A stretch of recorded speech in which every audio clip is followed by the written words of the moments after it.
All right, so at this point, you've finished your experiment, you've done all your tests, you've checked this pendulum. Now it's time to analyze your results. Look at all your information and make some decisions about it. So this is page 170 in your book, and this is step 7, so it's the top of the page. It says, which pendulum produced the greater number of swings? So I want you to look back at the previous page and look at your chart, your data, and tell me which one had the greatest number of swings. Was it the shorter length, the 10 centimeters, or the 20 centimeters, or the 30 centimeters? Which one had the greatest number of swings?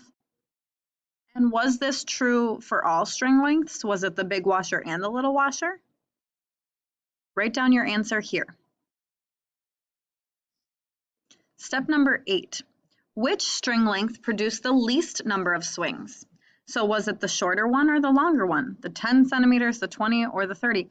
Which one had the smallest or least number of swings? And was this true for all washer size? Did the small one and the big one have the same results? Pause the video to answer that right there. Step number 9, drawing conclusions. Describe what makes a difference in how many times a pendulum swings in 5 seconds. So what I mean by that is, did it swing more when it had a shorter length? Did it swing more when it had a longer length? Did the weight of the washer matter? If it was heavier or if it was lighter, did that matter? What did you notice? Pause this to answer that. And lastly, step number 10. How would observing the pattern of motion of the pendulum help you predict future movement? Okay, so think about the patterns that you saw.